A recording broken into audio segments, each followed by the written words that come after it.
Okay. Welcome back, everyone, to Blueprint to Wellness and Success with Dr. Ada and And PA PA Smith. Smith. Hi, guys. Hi, guys. We're so excited today. We have a special guest. It's an honor to have JR here today. Jeanette, why don't you tell us a little bit about JR? Welcome, Oh JR. my God. So, Thank you. wait, Thank first you. of all, I didn't know how fantastic he was after I read his bio. But the way I know JR, and I'm so blessed to know him, is that he's my son's mentor. So, my son is 18 years old. He goes to Stony Brook. He is a basketball player, and that's how I met JR. JR. JR works at the JCC. He is the director, right? Director, Yep. basketball Yeah, basketball director. director. Yep. That's right. That's right. So I'm going to talk more about him, but I just want to give a little story about how I know him. So he took my son under his wing, and Jaden actually, when he comes home from college, he works for JR and the JCC establishment, and Jaden is turning into such a great young man. And I want to say thank you to JR. JR has mentored many children, and Jaden is just one of them. But I give blessings to him, and I want to get into his bio so everyone knows who he is. And is that Like okay, kudos. I JR? just want to say kudos to JR for the job that you do. Yes, So that's important. right. That's right. Thank Okay, you. so Thank you. you're welcome. Okay, so Coach JR Inman is highly respected basketball leader whose journey reflects excellence, perseverance, and a lifelong commitment to giving back to the game. A standout at St. Joseph's High School, Coach Inman made history as the school's all-time leading scorer, earning first team all-state honors and national recognition as the top 50 recruit in the country. Wow. His his elite competitive drive set the foundation for an accomplished career at the next level. At the collegiate level, Inman continued to shine, becoming 1,000 point scorer in the Big East Conference. So, the ball is that are watching, they know what that is. One of the most competitive conferences in college basketball. His impact earned him a freshman All-American honors and positioned him as a legitimate NBA prospect, respected for his versatility, his leadership, ability to perform on the biggest stages. Okay, he enjoyed a 6 year professional career competing at a high level overseas in Europe and in the NBA G League with the Westchester Knicks. Oh, I like Nick. So wait. I didn't know this. His professional experience further refined his understanding of the game, both as a scorer and as a complete student of basketball. Following his playing career, Inman transitioned seamlessly into mentorship and leadership, founding the Rocktown Monarchs AAU basketball program, where he has helped develop young athletes on and off the court, his coaching confidence, accountability, and preparation for life beyond basketball. So today, Coach serves as a basketball program director at Kaplan JCC on the Palisades in Tenafly, New Jersey, continuing positively impact the next generation of players in the tri-state area. Whether as a player, coach, or mentor, JR remains deeply committed to giving back, sharing his global basketball experience locally, inspiring athletes to reach their highest potential. Whoa. Oh, I That love that it. is I quite love a it. bio. I've never been this close to a real celebrity now. I'm more impressed JR, with that is how you. quite a bio. I'm more impressed with how you read that than what you actually read. Thank you. Thank you. Dr. Good job, Ada. Dr. Jeanette. Ada, do you like how I read that? Oh God. Excellent. That was beautiful. Thank you. Thank you. I wanted to read it with some passion. So that was wonderful. So And now, that is JR. that is right up your alley. PA Smith. Oh my God. I get goosebumps because I like ball. I like ball. So Basketball. that's a big positive thing for me. Okay. So now, JR, is there anything else you want to tell us? Something going on before we get into your questions? First, before I start, I just want to give honor to God who's the head of my life. I think that throughout everything I've done, whether that's, basketball, life skills, or whatever, it all starts from the origin for me. And without that opportunity to have humble beginnings, Hmm. and just these character traits that have been instilled in me since I was really young, none of this would be at all possible. I don't use anybody else's amount of progress or lack thereof as a measuring stick. I'm my own worst critic, and I hold myself accountable. And I'll get into that when we start talking about different things in Hmm. terms of Hmm. coach or mentorship. Um, but I consider myself blessed and privileged to have experienced so many things and use basketball as a pillar to introduce me to all of my life endeavors, which Hmm. extend far beyond just the court itself. So, Absolutely. Absolutely. And I think we have some images. Jeanette, do you have the images there? Yes, yes. So, okay, let's see. Let's go to my downloads. I have some really beautiful pictures. Yeah. Okay, so the first picture. Okay, let's see if it opens up. Let me see. I think I have to. I Yes. have Oh, to you have to share, have right? to You got share. to share the screen. Yes. Okay, I'm gonna wait for you. Okay. So that was great. COVID, I then transitioned. Well, I was actually training. I had no home during COVID because Hmm. facilities weren't allowing people to train Right. indoors. One of my players, his mom always used to drop him off in fitness attire. So one day I just said to him, I said, "Oh man, what does your mom do for a living? I'm just curious." And then he said to me, "She is a fitness director at the Kaplan JCC." And so then Mhm. I Googled Kaplan JCC and I saw a state of the art facility right here on Palisades Park. I was like, hello, somebody, I need to get up in there. So then I reached out Right. to the mom, and then she was like, "Oh, actually, we are looking for a basketball director." And that's just Ah, another testimony of God right there. how It's all things. about Yeah. timing, Mm, because I've lived in this area my whole life and always been looking for a place that I could call home to facilitate Right. my basketball prowess, right?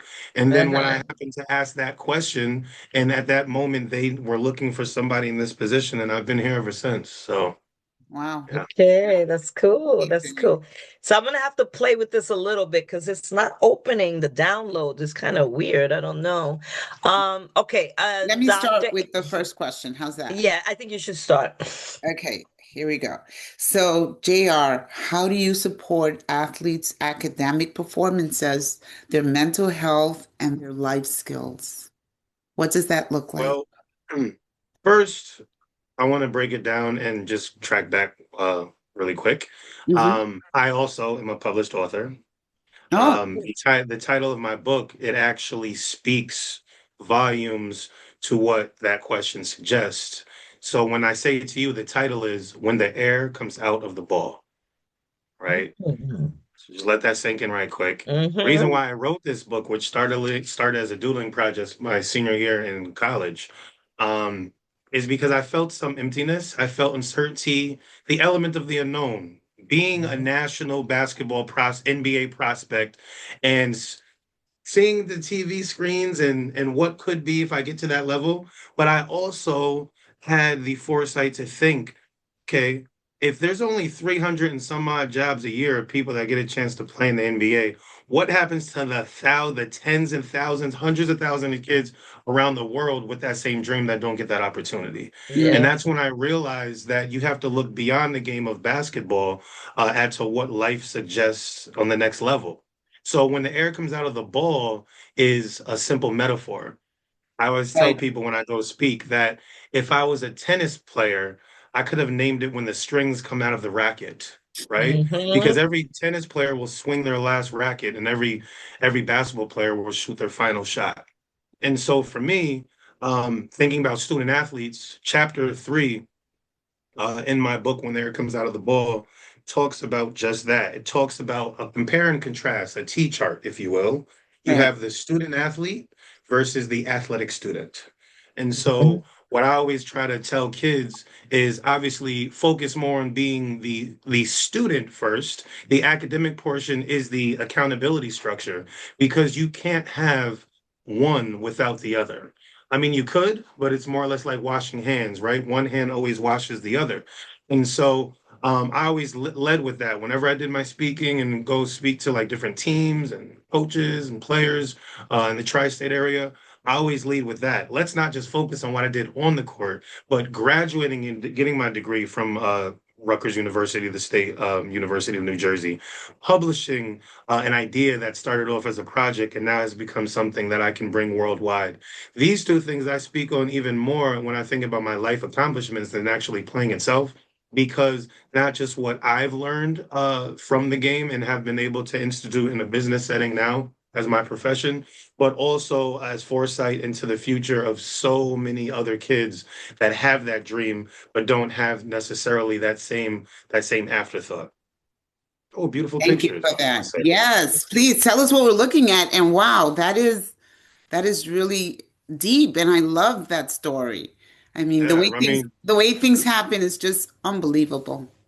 well, Hmm. we're looking at the screen there. Rivalry. Shout out to anybody who's everybody in New Jersey basketball. That is an iconic shot. Oh, That is Rutgers versus Seton Hall at the Prudential Center my freshman wow. year in Oh, I college. saw it. Wow. Yeah, Inman. Wow. Oh, wow. Number yeah, 15. yeah, that's me. Yeah, they show Jade in that picture. That's a nice That picture. picture's everything. That angle. Wow. Love it. And the height, what's with the height? Oh, It's funny because black don't crack, let me tell you, because It the really difference doesn't. between this picture and the other picture, that's a good 15, 20 years. Is that so? it's Because that wonderful. picture, let's see, I was 19 there, and that picture, I was 37. So there you go.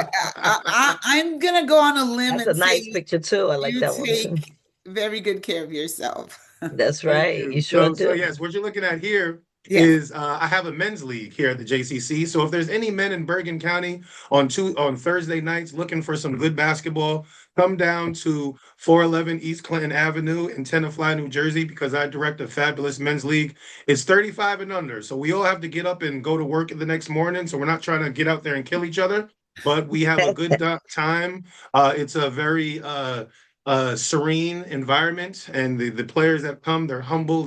We play hard, we sweat a little bit, and we go home to our families. So that's the JBPL Men's League. Yeah, it's nice. Amazing. And I think there's one more picture. Great picture. Wow. That's Yep. a good So one Love too. it. so that was so the last picture was year 5 of me at the JCC. This Oh, picture was year 1. That was in 2020, I see. when we just started out. So yeah, basketball, Mm. ball is life. Absolutely. Thank you so much for that, JR. Okay, Jeanette, you have the next question? Yeah, so you gonna do, I think you should do all of the first questions, right, Dr. Ada?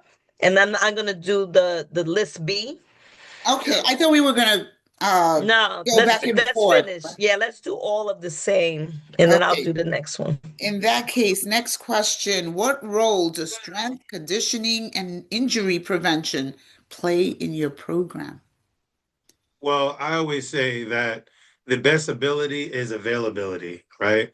And you see it even in the NBA with the whole GOAT debate. They talk about now that the new kid on the block they're talking about is Spurs center Victor Wembanyama, who they're saying is like the best prospect ever in the NBA history.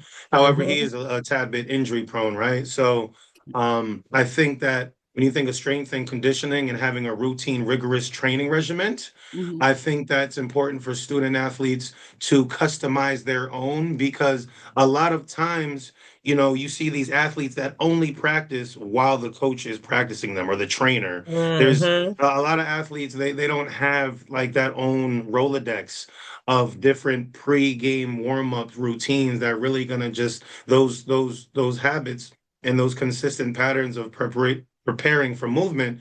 It is what is going to prevent you from injury. And so just educating kids on just that. Everybody wants to go to the gym, grab a ball, start shooting, start dribbling right away, but few want to invest 15 minutes a day towards making sure that you stay nimble. I'll say it again: the best ability is availability. So if in addition to, your coaches, your trainers, or whomever, it's important for these athletes to prepare themselves properly every single day, Right.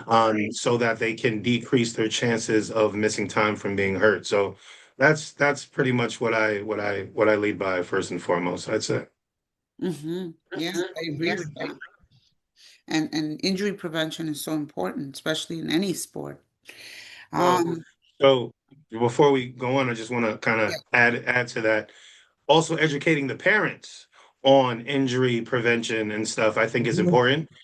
Because when these athletes are getting into middle school and then high school, a lot of times is mom and dad do this, that, and such. And if mom and dad doesn't necessarily have any preview as to what they could or should be doing, then that also can limit to their readiness. So, investing as equal as much time into the athlete as to motivate them to want to have that type of routine, and just a little bit of educating the parents as well as to what the importance is of stretching and yoga and therapy and all these preventative techniques, many of which can be done with a simple foam roll or a stretch band. You don't have to have the best insurance or spend a lot of money on certain types of rehab. There are things, and YouTube is a great platform to learn these things over Mhm. the internet within the confines of your own home. So that's during COVID. That's when I really started to focus on that. Right, like at the time I was a physical education teacher at Kip Freedom Middle School in the South Bronx. And during COVID, we had social distancing and social emotional learning over Zoom. And we were having this every day where I was teaching exercise science in addition to physical education. And we were talking about those things. We were talking about preparing your mind, body, and soul for excellence, both with how you move and how your body thinks. So Yeah. Quick question before I go on to the next actual question. Before, they used to recommend the stretch before playing. And then I heard that they did away with the stretching, at least when it comes to running. And then they recommended for the stretching to occur only at the end. But in the game of basketball, is it before and after? I mean, when should the this is stretching come into the play? You're actually the first person has ever asked me that question, and I do have an answer for it. Great. That has been backed by physicians, athletic trainers, and performance specialists. So without getting too hairy into the details, that I'm not going to have a physics class 101. I'll just say that a lot of times people think that when you stretch first and then play, that you're getting your body loose. You actually can hurt yourself doing that. The body the muscles are like it's elastic. It's like rubber bands, right? Mhm. And so if you don't warm up the rubber bands before you use them, they can become brittle and break. Mhm. So when people stretch and then go into play and stretch too hard before warming the muscles up, then you're prone to also to injury. So the correct way, the scientific 2026 sports performance enhancements recommendation from many physicians and athletic trainers and specialists Mhm. in the industry is to do a light warm up first, a light jog where you're not running hard Mhm. for Mhm. like 3 to 5 minutes. Mhm. Once you've done that, then do calisthenics and plyometrics, not static stretches, reach down and touch your toes for 10 seconds. But like when you're walking, you may do a series of walking knee hugs or glute stretches. This is movement. Now you're getting that circulation. Now you're getting that elasticity in your muscles activated before you do any higher forms of Right. training. So I hope that makes sense. Like you do like a little It does. jog warm up, then you stretch, and then you do the rigorous activity, and then you stretch at the end on the cool down.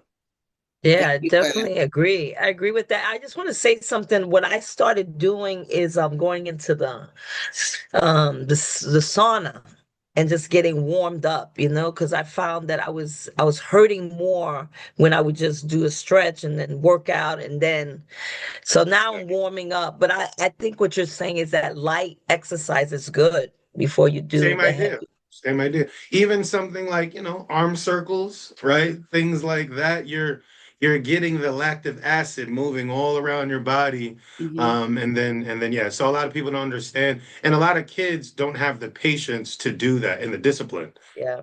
They get on the court. soon as they got their sneakers on, sometimes they'll even go out there Right, without sneakers and just start playing, not thinking about everything that I just right. said.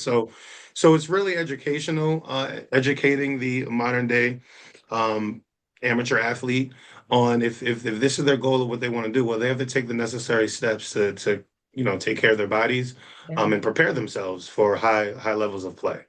yeah. Okay. On that note, what opportunities exist for athletes who want to play at the next level, like college and pro? Well, the next level is very vague platform because I would say that it also looks different depending on what your goals are. But I'll start from high school because the game has really changed into like after high school, what happens next. When I was in high school, it was a little more linear in that you go from high school to college, either Division 3, Division 2, or Division 1, and then you go to a 4-year school. But now with NIL, which I won't get into too much, and how that has changed today's game, but the process of getting to the quote unquote next level is so different. Most college coaches aren't even looking at high school seniors anymore. They're looking at guys that are post grad, 5th year seniors, junior college, and also the rules for once you get to school has changed.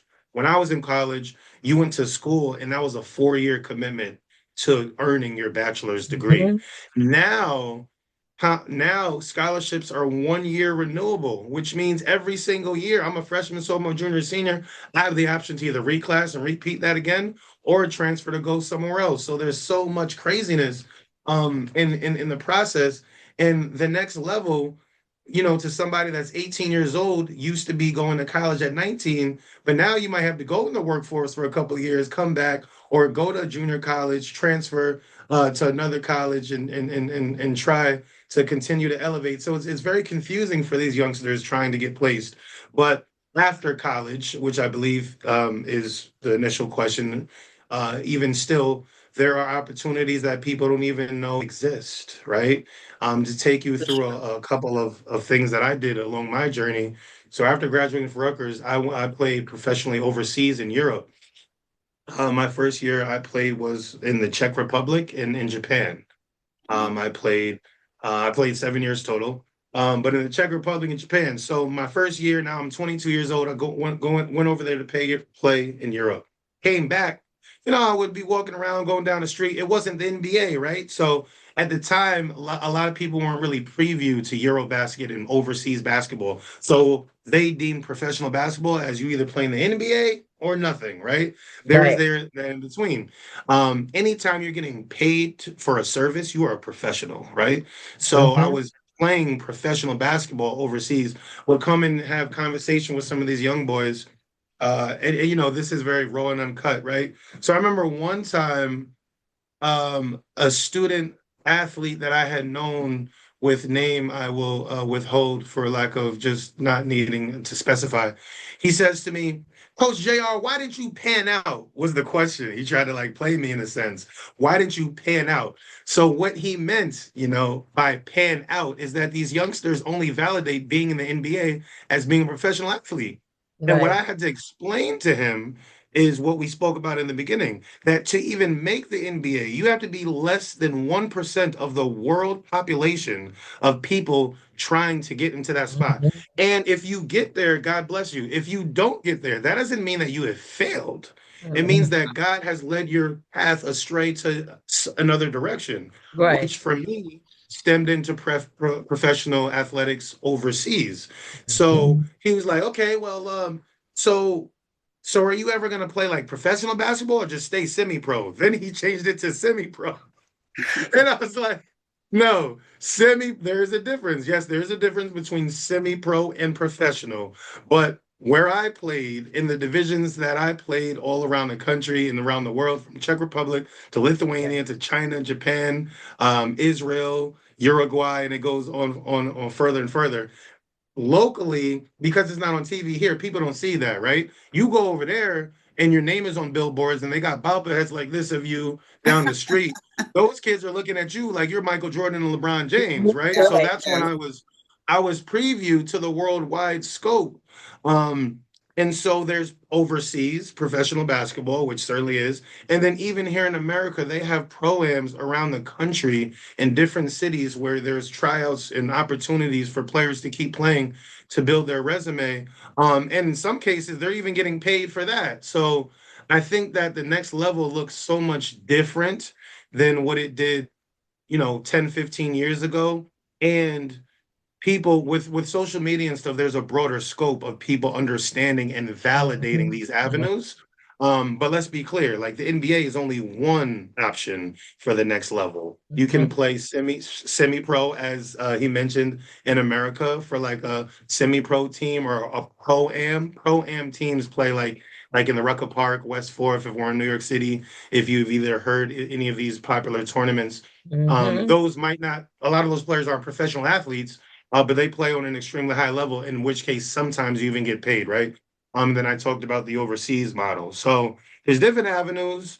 I've been fortunate to be preview to a little bit of everything within the confines of entertainment, which also stems into what I'm doing now with my JR Talents business. I played for the Harlem Globetrotters, right? And so as a Oh, kid, did you? I did. I And so love as a that. kid, always listening to them and seeing them do all the tricks and just trying to high fly and dunk and all this kind of stuff was Love cool. it. And then after year two, I was home in between jobs and I got an opportunity to try out for the Harlem Globetrotters. And I had a stint with them as well. So again, I the game love of that. basketball, Very yeah. interesting. And I have to Wow. say, we're about to get cut off in like two Oh, minutes, so we are coming oh, right back on. Okay, so oh, yeah. just Part come, two. come back on. Part two. So we're getting ready for part two. All right, guys. Yeah. Part See you in a two. bit. Bye bye. Okay, and now I think PA Smith has some questions for you, JR.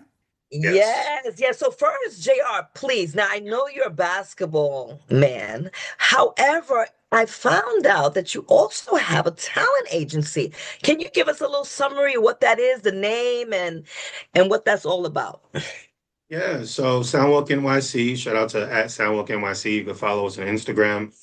Is a platform that started here, much like how everything else does, for many, many years. From a kid just singing in the choir at Pilgrim Baptist Church in Nyack, New York, to now extending into what I'm focused on now, blending fashion and music and entertainment under one umbrella. We host several showcases throughout the tri-state region.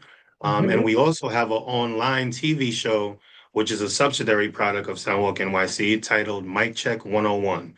And what that Oh, Oh, is an mic opportunity check. for artists. Yeah, Mic Check 101. All artists of Mhm. all capacities come on our platform and they model, they sing. And then we do a podcast segment after that, which is called the Runway Rundown, where we talk Mm. about trending topics that stem from fashion and entertainment all in itself. So I think that God, again, I give all the glory to God because He's given me multiple talents. nice. Hence my name, JR Talents, with two L's. At 6'7" is my height, but also has dual meaning because I have basketball ability, but also Right. now my event curating and music performance platform through Soundwalk NYC has been a new egg that I've hatched since May 24th of last year. We're 8 months in now. I've done 12 episodes and four different events. Mm. And our next event is on Friday, February 13th. That is the Black is Beautiful pre-Valentine's Day fashion experience. I We love got to do it. this. Oh my God. Jeanette, That write it that down. yo, so that's fantastic. So okay, so let me get to these questions and then we'll summarize this all up. So the first question, how do you define success for an event or talent booking beyond attendance or exposure? Uh, there's so many different benchmarks that you could use to assess success. And where I'm at right now, because I'm in month 8 and everybody sees the glory, the production, which I also fully produce all of my stuff. And I Mhm. do it at high definition. I acquire the right photographers and videographers, and in addition to me curating and as the Mhm. maestro in the background, um, people are now asking me like, "Are you making any money yet? Like, what's going on?" And I'm like, "Whoa, 90% of all 90% of all small businesses fail, A. And B, most businesses in the first year of creation, you don't make a return. And that's when a lot of people get discouraged, right? So I'm in Yeah. month 8 of 12. And yes, my events have been producing revenue, but there's a Hmm. big difference between revenue and profit. And Right. so, which is another thing that people fail to understand sometimes. And the biggest mistake entrepreneurs, young entrepreneurs make, that I've made, but also am learning from, is no matter what your profit margin that you're trying to reach, always budget for marketing. A lot of people don't budget for marketing, and they think, oh no, if I spend a couple $100 here, $1,000 here, that's money I'm not going to get back. It's going to cut into my profit margin. But if you don't market your product, no one's going to know about it. So you have to have That's a great right. product. Right. You have to have a high quality product, and you have to invest in marketing. That alone is going to be hard to come out the red in your first year. Mm-hmm. Right. So when I think about measuring the success for each event that I curate, what matters most for me is the experience that people leave with, right? Mhm. I'll say that again. The experience that people leave with, whether you have one person at your event or 100, if you have a great product and people that come leave there with something that they just can't get out of their head, something that they'll always remember, that's going to set you up and build your momentum to the next event, right? Mm-hmm. And that's where I'm at right now. I'm confident with the direction that I'm moving, that if I continue to produce a good product and show the Mhm. consistency that I've been showing, that the money will come. And all the while, I'm building the relationships and refining my craft. Mm-hmm. Mm-hmm. Right. And That's then the right. other That's thing is the best marketing is word of mouth, right? Those Yep, customers that keep telling their friends and sharing, their experiences, those are important. that's very right. important. And that's That's right. that's that's what I've been doing. So. That's exactly. Okay, so number three, how do you select talent or vendors that align with your brand, your audience, and your event goal? I'll put myself in there. And we'll talk about that later. Yeah. Okay. Well, first, surrounding yourself by like-minded individuals. So the Hmm. marketing materials that I put out there, I have to be very critical specifically with what I put out because of who I am, right? My image. So I don't market profanity. I don't market, Hmm. any type of content in which these women are demeaning themselves, being half Hmm. naked, for instance, or men having like drugs and alcohol on display. There might be children watching, there might be people, you have to be very strategic with how you market the product you're trying to create. And Right. for me, who is a former educator, former professional basketball player, social media influencer, it's important for me to have a certain precedent. And I make sure all of my materials are clean. When I ask for submissions, I filter them by saying to the artist, you must have radio ready edited music, so that already cuts Mhm. out a percentage of people that don't have that. Yeah. um and that's the precedent that I really try to sell. I want my events to be very much so safe, family friendly, love. Um, and the way that you build that momentum is what you're attracting through your marketing materials. So I always make sure that anything I market has that clean cut image that I'm looking for. And then the artists that like appear in my events, I screen their music to make sure that they have family friendly sounds. And then the fashion models, there's so many different umbrellas of fashion. I actually look for the models and their previous places that they've walked in. Are they just in hole in the wall spots, shaking the tail feather, with only half articles of clothing, or are they actually in the artistry of modeling, as Mhm. a performance, right? So definitely aligning with professionals that are like-minded has been sort of what I've been doing, and I've been growing, but growing slowly, and surely, with my network. So, I love it. I love it. Okay. What trends are you currently seeing in events or talent booking? friends, No, I Friends. said, okay, let me say it again. What trends are you currently seeing in events or talent booking? it's funny you asked that question too. Again, I just started this in May, but you know what I've noticed? I've noticed because I've been investing in like social media advertising and stuff and really getting my word out there. I've Hmm. noticed that Soundwalk NYC is kind of like it's been the heartbeat, almost like a pulse of the events that's been going on throughout New York City. And now let me explain how I can like claim that, right? Because I started this idea of Soundwalk last October. Didn't have my first event to May. So October, November, December, January, I was doing advertisements, meeting with people. I built up that May 24th event, right? Um, and then I noticed that was the first event of the summer in the New York City culture. And then people started posting. But then after that, my second event was Waves and Walks, which was a fashion show on the beach that I did, right? Mm. At the time I had advertised for that, nobody else was talking about doing fashion shows, photo shoots. And in Waves and Walks, I had an element where I had a volleyball component where I had people, because there was a volleyball net at the beach, and I had them doing different stills of them posing that way. After I crafted that up, in the next couple of weeks, I started seeing people doing photo shoots with volleyball on the beach. So I'm like, it's so funny that like I have the foresight to like do different things, and then I kind of Great. like so, and that's how social media works. People Yeah. started You Yeah. viewing my create a content, trend. Yeah. and they were like, "Oh wow, like that's a good idea to have music showcase, volleyball, photo shoot on the beach. Let me try my own version of it." And then it just kept happening. I had another idea of doing an event at a pool hall where I would have a photo shoot and they're playing pool, same thing. And then so I put that out there, and then like 3 weeks after that, I see people doing it in the Bronx, Brooklyn, and other places too. So I'm like, you know, that lets me Yeah, know that something I've it got something resonated. going. Yeah, Yeah, it it resonated resonates. with a lot of people. It That's resonates. wonderful. That's And wonderful. so So you're doing knowing something right. You must be doing something right, right. right. And just and knowing the market and what's out there and what's not. See, I That's right. always look at what's not out there and how I can get the word out about that before anybody else. I love, yeah, absolutely, absolutely. So now, JR, we have to close, but oh my God, this was really great. What do you think, Dr. Ada? Loved it. Wonderful interviews. And Listen, so and many and people will please benefit from book it. me. So wait, Dr. Ada models and I do basketball, so please book us.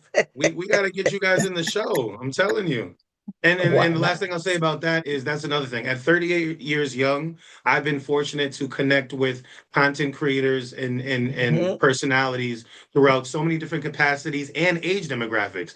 And my last show, my youngest performer was 21 years old, and the Mhm. oldest was in their 50s. So Mhm. there's really no limit when you think of Yeah, talent and that's right. cultivating that in That's one right. room. So it's great. Absolutely, I absolutely. agree. So, Dr. Ada, I think we're going to close, but we want to give you a thanks and a blessing. And thank you for coming on our show. And Oh my God, before that's we great. go, also, we want JR, just tell us again where we How could to reach find him. you, Yeah. how to reach you. Yes, definitely. First of all, Dr. Ada P.A. Smith, thank you so much for having me on your show. It was Thank you for great, coming. high energy. If anybody who's watching, listening, wants to follow the movement, please follow us on Instagram at Soundwalk NYC. It's a movement. It's amazing. The good word is God's word. I'm just so happy to continue to take the gifts that I've been given and spread my wings and let them flow. So thanks again. Thank you for joining us and Yes, My wishing thank you. you pleasure. much success. That's Yes, right. likewise. And before we go, right, we usually say Ah, something. yes. Don't forget, mi casa, Es su su casa. casa. See you guys Mm. till next Bye, time. guys. Have a good Bye-bye. weekend. Bye.